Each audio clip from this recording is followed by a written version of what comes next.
These are the top results. Good morning, class. Welcome to our second topic of the menu planning and costing. And our topic today is the recipe. In the last class, we were looking at the menu, what a menu is, and types of menus and kinds of menus. So you are now aware that we have two types of menus, that are the a la carte and the menu and the table dot menu. One which has a lot of choices, and you have to wait for the food to be made. But the other one only has very few choices, like one or two, but the food is already prepared for you when you get into the restaurant. Then today we are going to look at the recipe, and the recipe is very important because actually what dishes that are written on the menu come from the recipes themselves, because it will be written as it is in the recipe. So what do you think a recipe is? And I want us to really engage, because I'm sure you have maybe seen a recipe on Recipe TV, or maybe used one or seen one on maybe any TV, and been able to follow. So tell me what a recipe is. You just unmute yourself and tell us. Lorato, what is the recipe?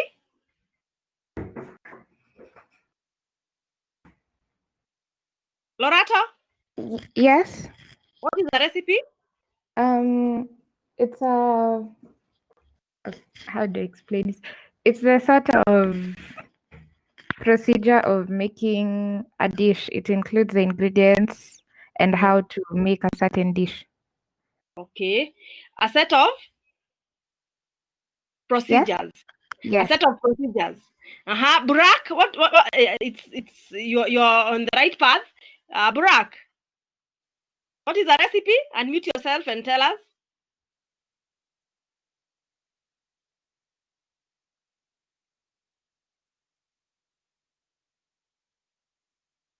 Burak. Godfrey, you can be typing yours as we wait for Burak.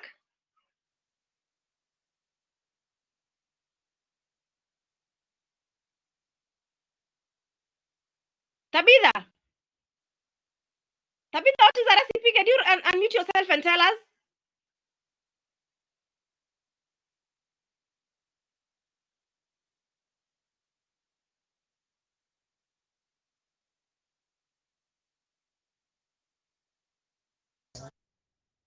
Oh, okay, Burak, how can we how are we not hearing you? And you are actually unmuted here.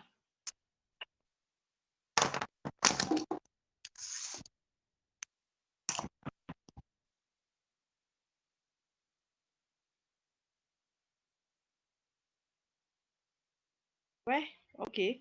Tabitha, tell us what is the recipe?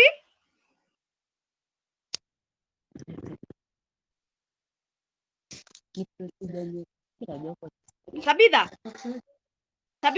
Yes. What is the recipe? He's asking you. You seem to be having two meetings. What is the recipe? It's a process. It's a process where one needs to. It's a process where one use some ingredients.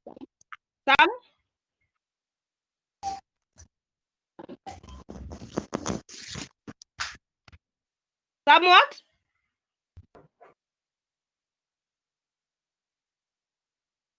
Okay.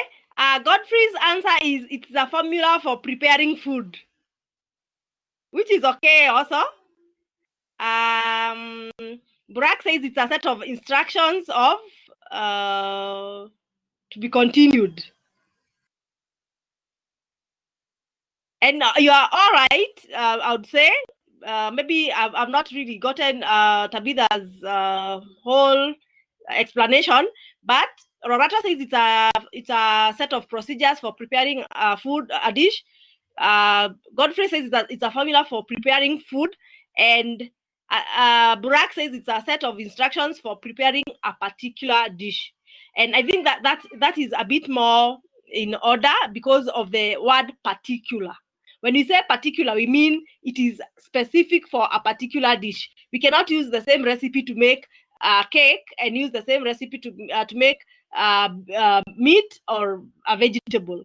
And even that cake, there's one for maybe chocolate cake, another one for vanilla cake, another one for Madeira cake, like that. So you are looking at a particular dish. Say particular dish. Okay, so recipes are very important in our day-to-day lives, especially when we are in the catering world, in the kitchen. And you'll find that now the recipe will not just be called a recipe, it will be called a standardized recipe or a standard recipe. Why are we calling it a standard recipe? Okay, let me share something with you. You will realize that we call it a standard recipe because now it is going to be used consistently and it is specific to a particular establishment.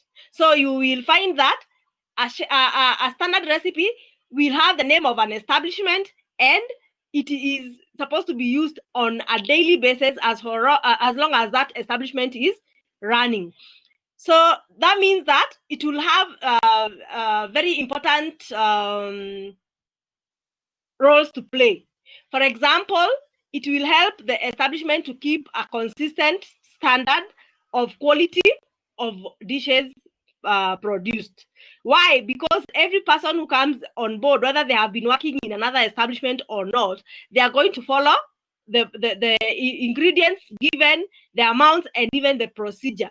So whatever food they make is supposed to be to taste the same way day in, day out. And that will mean that even our customers will never complain because the food will always taste the same. You understand? Are we together up to that point? Yes. Okay. Where this screen share is having an issue. I don't know. Oh, it's now sharing. Okay. So can you see my screen now? Yes. Yeah, okay. So if you look at the screen, you will see that we are saying a recipe is a set of written instructions used to guide one on how to prepare and cook a particular dish. A particular dish. Then a standard recipe, a standardized recipe is a set of written instructions used to consistently get that word, consistently, meaning on a daily basis, or rather every time you want to cook that dish, you use it to prepare a known quantity and quality of food for a specific location or catering establishment. And I've highlighted a specific location or catering establishment because a standard recipe is not to be shared from one establishment to the other. It is like a secret, a copyright kind of document. So you don't go sharing it with maybe the competition. Okay. So a standardized recipe will produce a product that is close to identical in taste and yield every time it is made, no matter who follows the directions. Okay. So that is why we are saying it will help us to keep a consistent quality of the dish. Then it is also good to note that all recipes are not created equal. Some recipes have missing ingredients, faulty seasonings, insufficient or poor instructions causing more work, and some are simply not tested, especially those on the internet that are not vetted. Some books also may have mistakes. So when you're going to look for a recipe, even on the internet, if you go to the internet, you must be ready to look even at the comments that people have given on the recipe once they tried it. Are they good comments or are they bad? If they are bad, then you should know that that recipe is not a good one.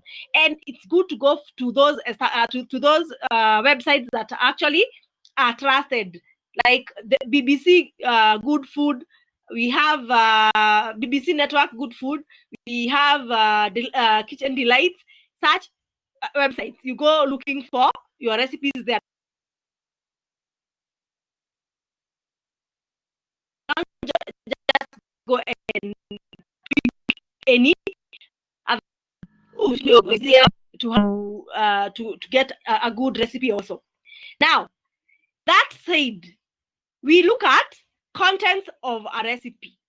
So what are these things that you'll find now on that recipe? What kind of things will you find on a recipe? You're going to find that is the name of the dish, and that is the only thing, the thing that starts on that recipe. If it has no name, it is not a recipe. So the name of the dish, and it is being called here menu, the menu item name. So menu item name means the dish. The menu item is the dish itself. So the name of the dish. So kama ni beef Wellington, imeandikwa hapo beef Wellington. Kama ni chicken tempura, it is written chicken tempura. So you can actually be able to see the name, and then have the list of ingredients and the amount, and maybe descriptions of the ingredients, like are they supposed to be chopped, are they supposed to be used whole, are they supposed to be deseeded, or skinned, such descriptions. Then it will also give you the procedure for making the food.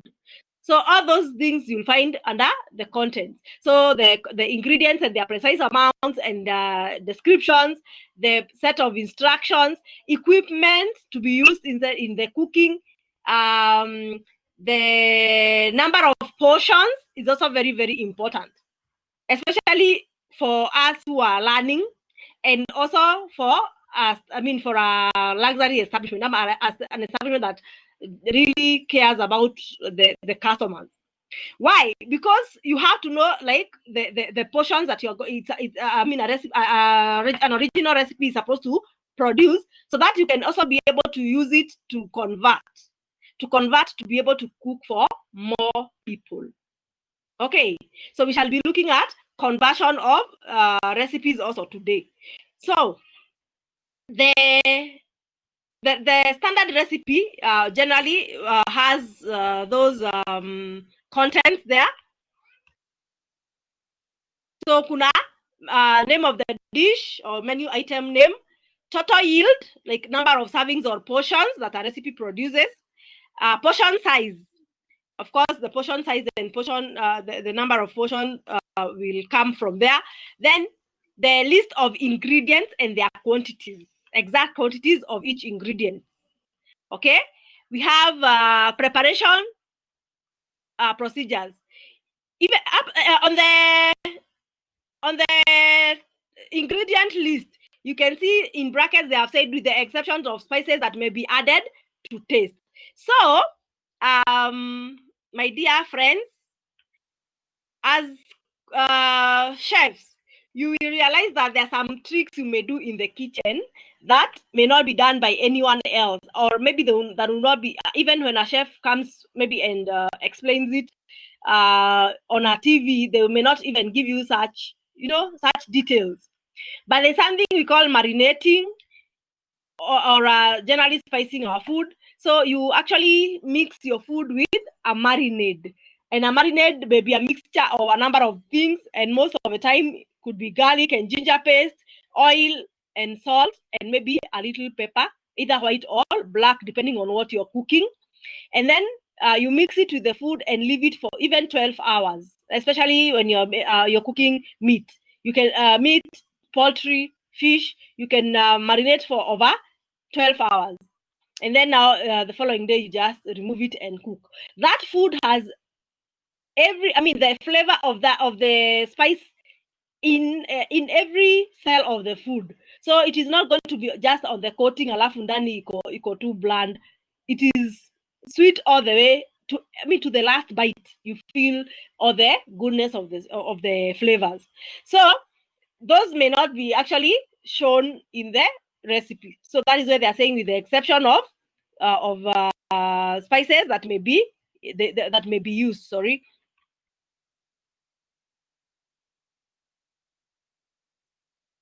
Okay, then they're talking about preparation procedures, cooking temperatures and times.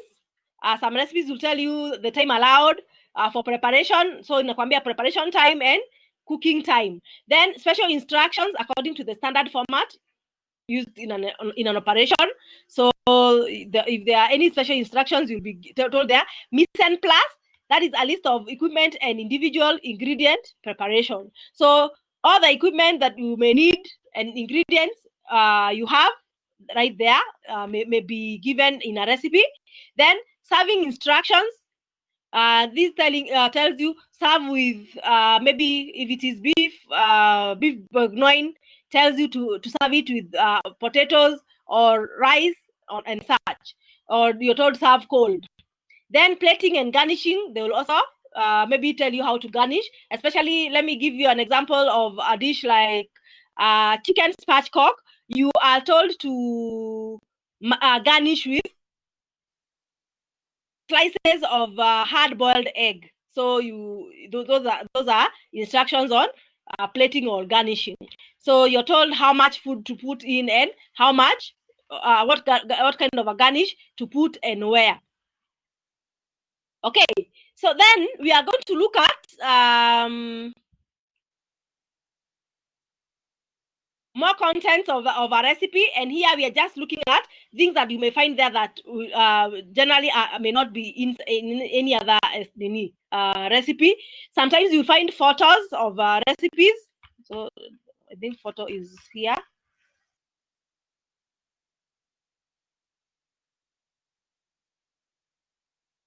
Okay, so in addition to the list above, standard recipes may also include recipe cost, nutritional analysis and variations, garnishing and presentation tips. Okay, this one is already there. Work simplification tips, suggested accompaniments, and even photos of the finished product. Okay, then we have contents of the recipe continued. Here you are looking at maybe some recipes will give you simplifications and incorporate HACCP into the procedures. What is HACCP? HACCP is a system that is meant to make food safe. And of course, in some establishments, it may be more elaborate than in others. But even in your very small establishment, you can be able to practice HACCP. It means hazard analysis, critical and control points, and of course, system. And of course, you should be looking at it in food and beverage production theory. So it is a very intricate system where it uses the food cycle to check for safety of food from the point of purchase all the way to the point of sale. So you might actually find that being used in the HACCP in the recipe to explain some points.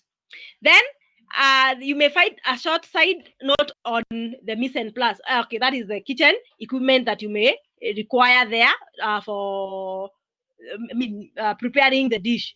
So you can find that information will be very important for you because it will help you to actually gather all the ingredients and everything else that you need to make the food. Now I'll show you an example of a recipe there. Like this is recipe for oatmeal toffee cookies. Oatmeal toffee cookies, and of course they have given ingredients there. Half 1 cup butter softened, 3/4 cups granulated sugar, 3/4 cup packed brown sugar, and 1 egg. Then how much vanilla there? They have given all the ingredients there, and then they have given the instructions. Heat oven to these degrees, line the baking sheet with parchment paper. Then in a large bowl, combine all that way mpaka where you allow the cake to cool for how many minutes, then remove it to the wire rack to cool completely. So it gives you all those tips, and of course down there they can also maybe describe some things, or inside the recipe they may describe like why they are telling you to allow the cake to cool for 3 minutes in the tin before removing it. They may tell you why they are doing that. So now this is a recipe card, the example of a recipe card.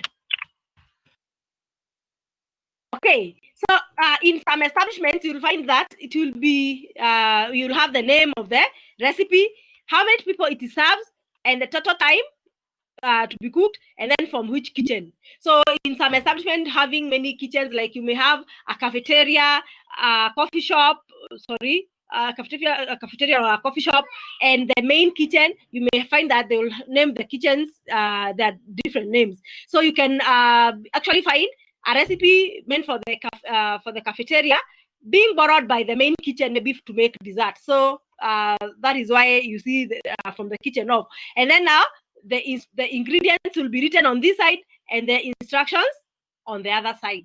So it does not have to maybe take up all this space like this one is taking up space with the decorations. You can do it even without the decorations, and it still makes sense to you. Okay, so now, knowing that that is what a recipe is, we need to understand why is it important for us to have recipes? Why are recipes important? And I want to hear answers. Why are they important? Recipes are very important because they help us to actually maybe create a certain reputation of choice to our customers. What we want our customers to feel about us. So if we continue giving them the same thing and they are satisfied with whatever we are giving them every day, they tend to have a very good impression on us, and they will go and preach that gospel to other people. So our reputation keeps on growing from the consistency in our product. So we said one of the roles of a recipe is maintaining the consistency of the quality of food and even the quantity. Meaning that every time a customer comes in, gets the same quality and the quantity. Sometimes the food looks a little, and then the next day it looks a lot, or one person is served the same thing in another table and the food looks more than the other person's. It should always be the same so that the customers feel like they are treated in the same way. It also helps us to determine yield and be able to generally either cater for more or less people. With a standard recipe, you can be able to convert it to actually cook for either more or less people. And we shall be looking at that shortly. So when you're writing a recipe, to say you want to write your own recipe, how do you start? How do you start to write your own recipe?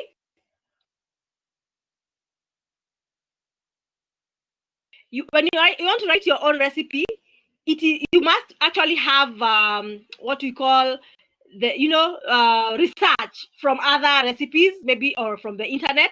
You go maybe and watch someone making something, and then you also try and make it with them, and then from there you start building on whatever it is that you want to do. Maybe you want it to be a bit different from that, and maybe you call it a different name. So you make sure that you check and keep on practicing.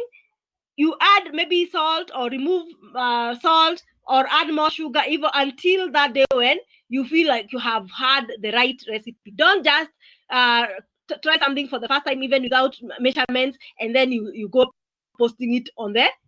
Like a recipe. And that is where we are having issues with the recipes on the internet. People just go and post things, and then when you go trying them, they are a flop. Like, you are so disappointed. So why? Because people don't want to try. They just want to bring in stuff and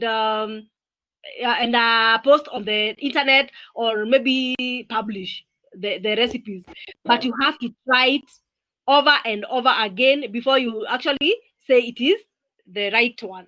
So you also have to make sure that you do not copy other people's work.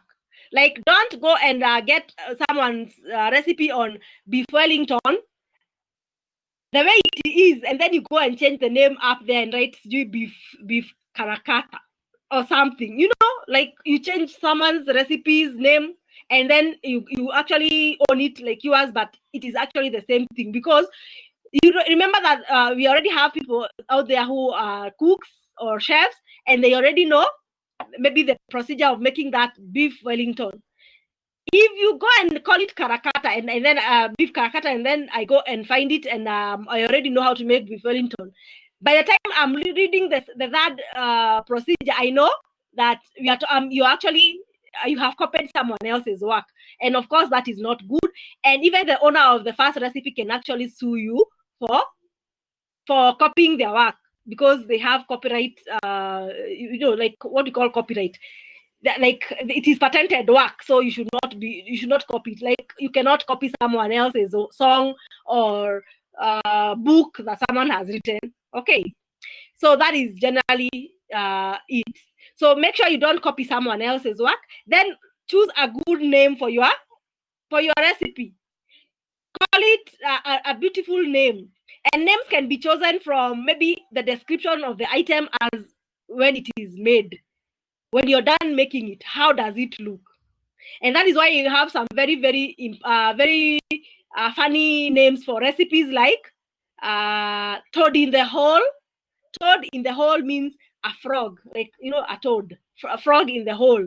And toad in the hole is actually like a wrapped sausage, a sausage that is cooked with a pastry on top. So it seems like the sausage is peeping from the what? From the pastry itself. And the pastry is actually more or less like a butter, pancake batter, but without sugar. And then the sausages are cooked down there. So of course they are going to staruka kidogo. You can see the tips of the sausages, and that is what is makes them be called toad in the hole. Toad in the hole. Then we have angels on horseback. Angels on horseback are actually scallops or even fillets of fish that have been cooked on maybe skewers or toothpicks with a wrap of bacon on top and then deep fried. So and angels on horseback will have the white color of the fish or the seafood. So that is why it's called angels on horseback. Then we have devils on horseback. Devils on horseback. So the horseback here is actually the either the toothpick or the skewer, the stick itself that is actually holding the piece together so that you can deep fry. Devils on horseback will have a date. I'm sure you know tende. Dates are kind of fruits that are dried and eaten, and they are black in color. So the devils on horseback will have a date wrapped with bacon and then deep fried. So that is why they are called devils on horseback. We have other names like cat's tongue, ulimi wa paka. You can imagine that. And actually, it has nothing to do with a cat. It is just a biscuit. Okay? Like, what do you call them? Melting fingers. So it looks like a tongue because once you pipe the mixture of the biscuit onto your baking tray, it tends to spread and look so thin like the cut of a tongue.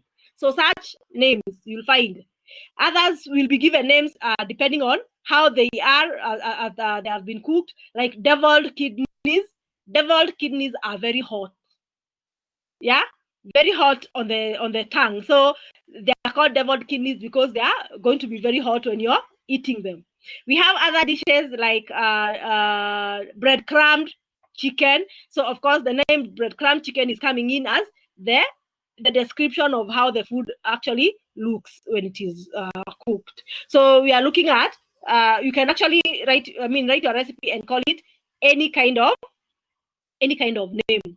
So now when you want to cook for many people, what do you do with the standard recipe? Let's go back to the recipe on here. So if this recipe was meant to cook for how many people? 20. Yeah. If that cake was meant for to serve 20 people, if you're told to cook for 1,000 people, what are you going to do to it? What are you going to do to that recipe to cook for 1,000 people?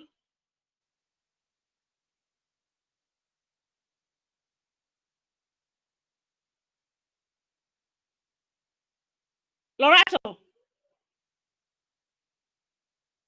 if you're trying to cook for 1,000 people using a recipe meant for 20, what do you do with it?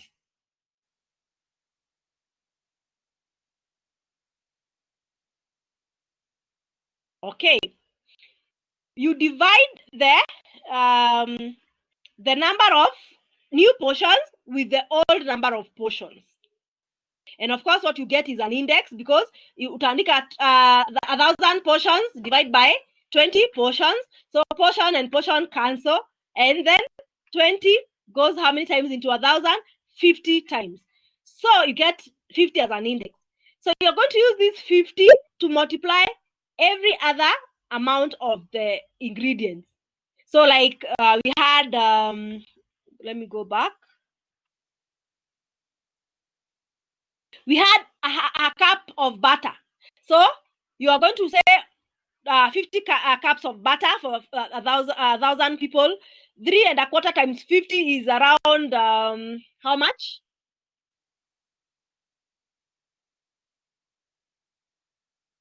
It will be around 37.5 cups, like that. So you go 50 eggs, 25 teaspoons, 100 cups of flour, 50 cups of uncooked oats, 50 teaspoons of baking soda, and 25 teaspoons of salt. No, not 25, but 12.5 teaspoons of salt, and 50 bags of chocolate toffee bits. Okay, so that is how you actually do it. So you will actually be able to get the recipes. So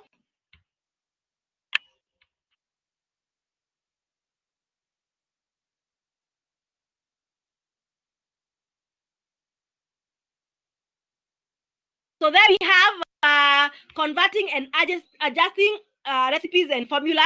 We say that recipes can be often need to be adjusted to meet the needs of different situations, and that means that you may need to cook for more or less people, and this can be done by dividing the number of the new portions with the old number of portions. For example, it shows you can do it in different ways. Like you can use the conversion factor method, where you adjust recipes by finding a conversion factor or multiplying the ingredients in the original recipe by that factor. So you find a conversion factor and then multiply the ingredients in the original recipe by that factor. So like I was saying, you're doing number of new portions divide by the old number of portions, and then whatever index you get, you use it to multiply the ingredients in the original. And that is this finding conversion factors that is written there. This is done by dividing the new number of portions with the old number of portions and using the new index to multiply all the quantities of the ingredients. To find the appropriate conversion factor to adjust a recipe, follow the following steps. And of course, it gives you the steps of writing, getting the yield of the recipe, and that is the original recipe. So if it was, like in our case, it's 20 portions, then the number of portions is usually included at the top of the recipe. Okay, then decide what yield is required. The new yield now is 1,000 portions.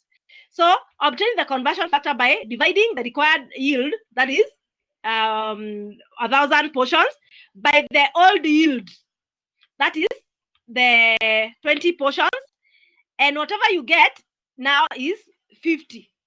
And what you have is going to, if the number of portions and the size of each portion change, you will have to find a conversion factor using a similar approach. So determine the total yield of the recipe by multiplying the number of portions and the size of each portion. So that is generally what we are going to do. Okay, so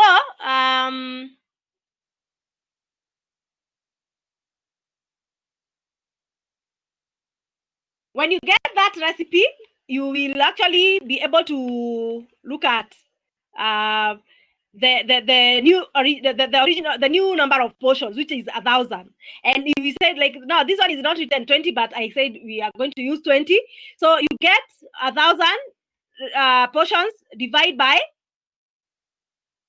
20 portions.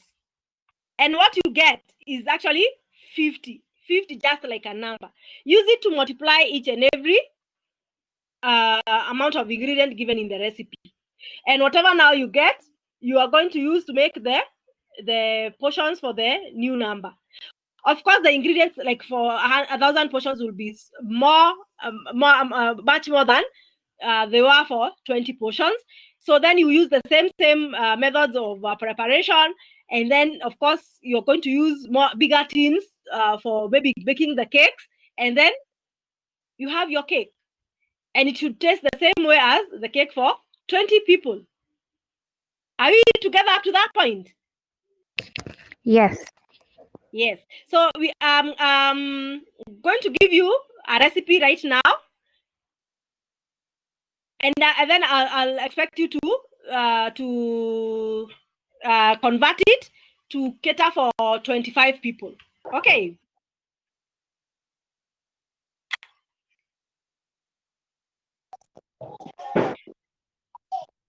Okay. So our recipe is beef stew.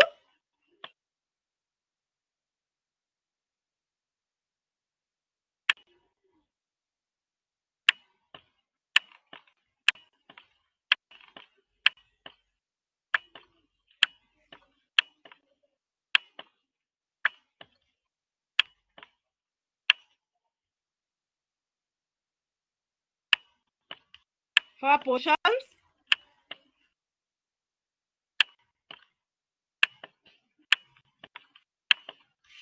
It requires 500 grams beef,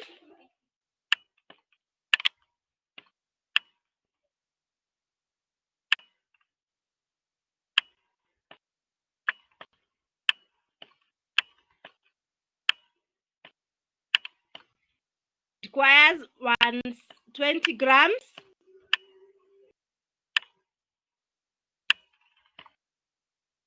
onions,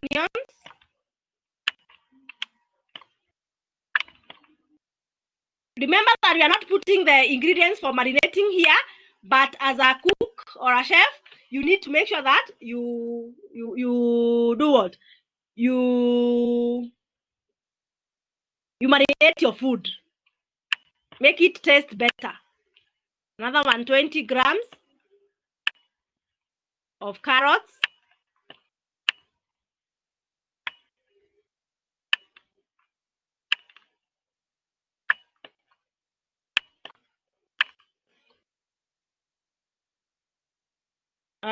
Then 75 grams flour.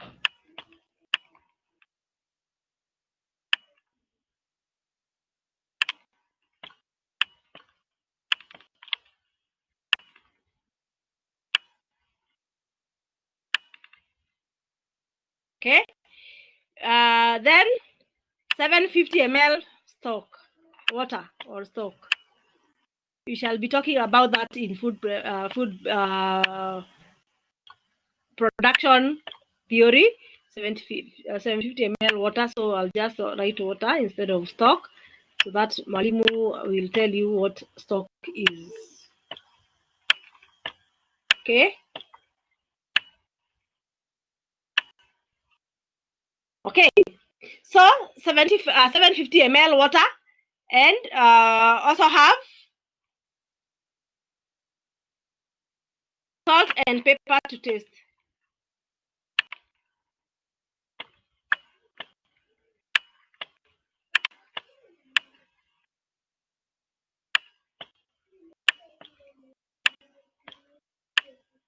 Of course, that you say to taste, so that unaweka kulingana na your taste. But you find that most standard recipes will give you the right amount so that you don't go either salting too much. Okay, and then of course we have 200 ml tomato puree.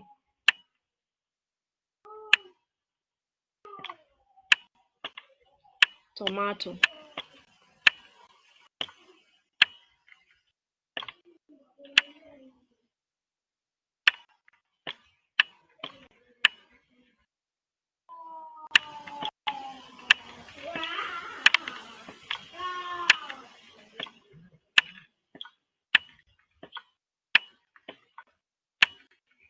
Okay, so if your turn now to convert, this we said is for 4 people, 4 portions. So if you turn to convert to cater for 25 people, what do you do? What do you do? You will take the 25 people because it is a new number of portions. You divide it by 4 portions. And what do you get?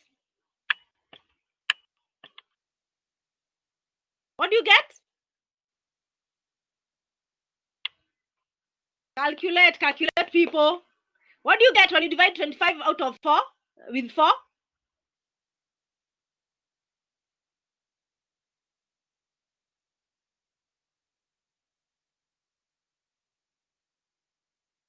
Okay, you get 6.25. 6.25. Yes, 6.25 there. So this is now the index. Remember, this was 25p and this was 25p. So those cancel, and then this cancels that, and you get 6.25. So you use this 6.25 on each and every ingredient here. Unasema times 6.25 times 6.25 times all the way mpaka to the water. 6.25 times 6.25 times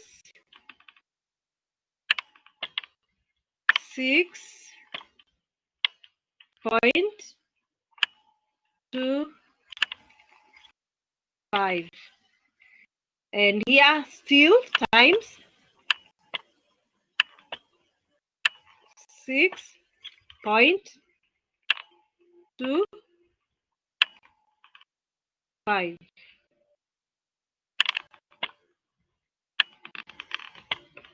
Is that okay? Is that understandable?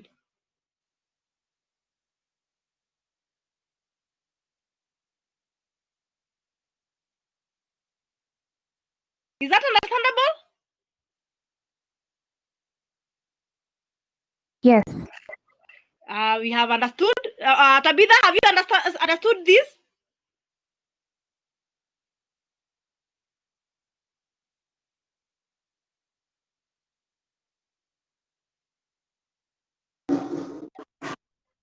Tabitha? Yes. You have understood, yes? What about Burak? Burak, have you understood? Burak? Or you have not understood, Brian? We said we are using this beef stew recipe for 4 people or 4 portions, and we are going to convert it to cater for 25. Convert to cater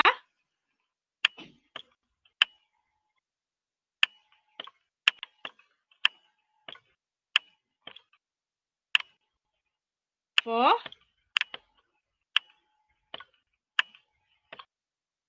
20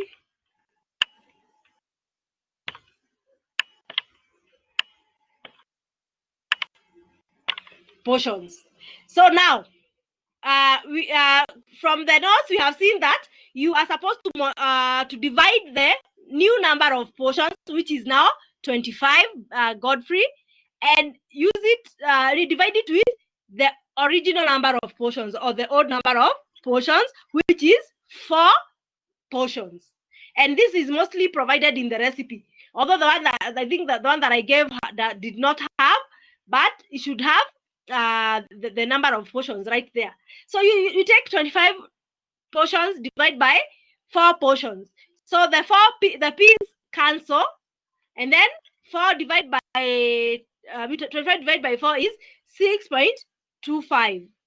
Then you use this index here to multiply each and every ingredient. So we have 500 grams times 6.25, 120 grams times 6.25, 120 grams times 6.25, 75 grams times 6.25, 200 ml times 6.25, all the way to 75 ml times 6.25.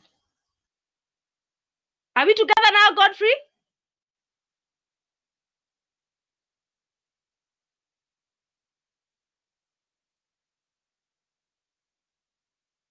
Yes, good. At least now we are at par. So now I will give you a recipe. It is going. The recipe is in the notes. It's a recipe for beef Wellington. Beef Wellington, and I want you to convert it to cater for 200 people, and then send me the answer. Okay, that is the assignment that I'll be giving you today. So you convert this recipe to cater for I mean the beef Wellington recipe to cater for 200 people. I'll be giving you the recipe in the notes. It is there already. That's our. So can we have any questions on the recipe?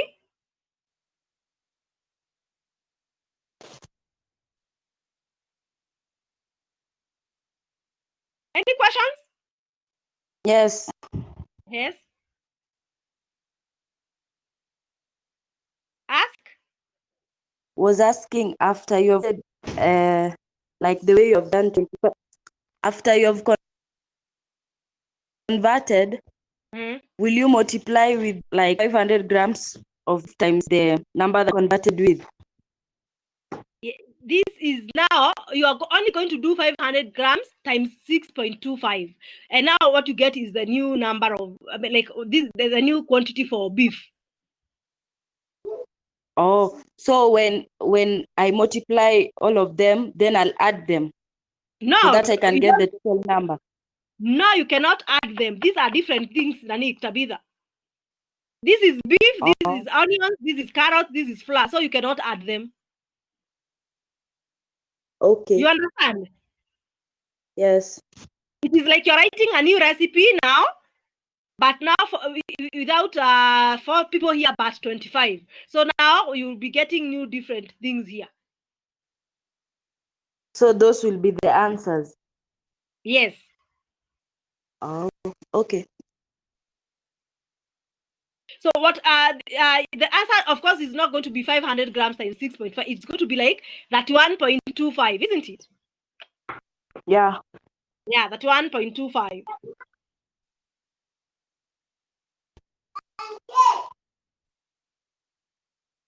Not that one, 3.125.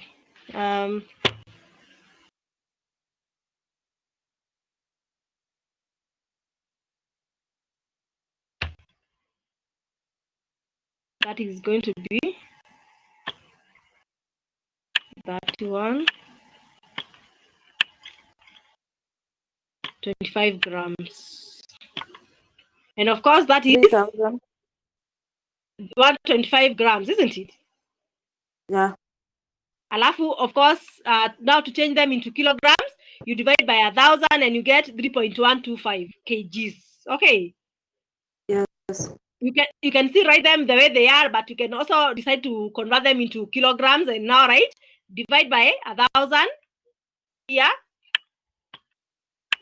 to convert into kilograms. You remember conversion of weights?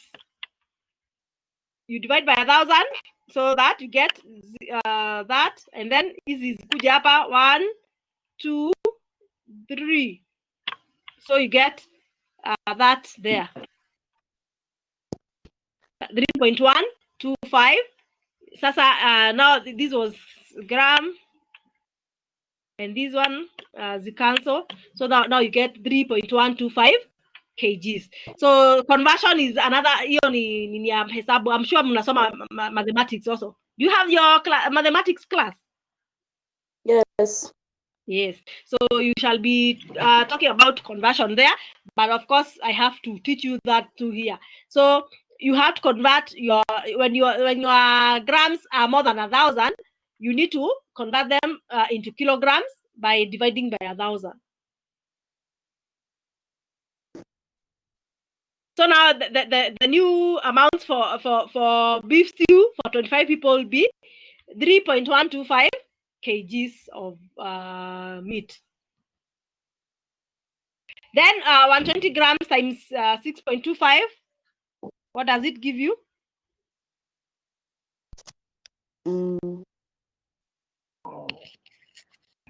750.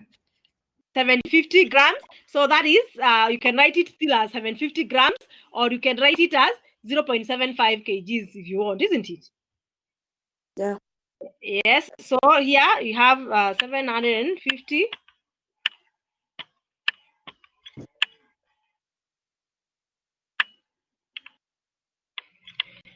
Then hapa pia 750.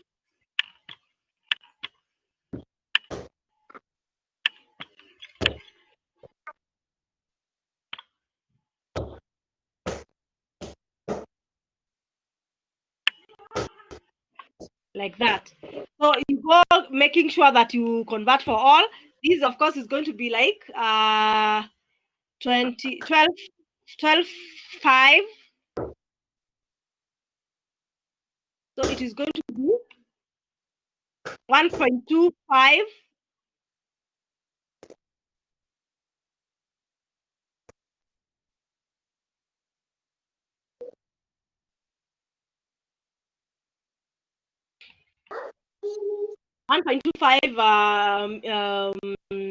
Liters of tomato puree. Okay, so that is generally how you convert, unless you have any issues. Can I summon these more messages? Yes, 750 grams. So we are doing okay. So now in our notes, I mean, there's a beef Wellington recipe, and you will convert it to 200 portions. Okay. Any other questions? No. Okay, if you don't have any other questions, then we can generally proceed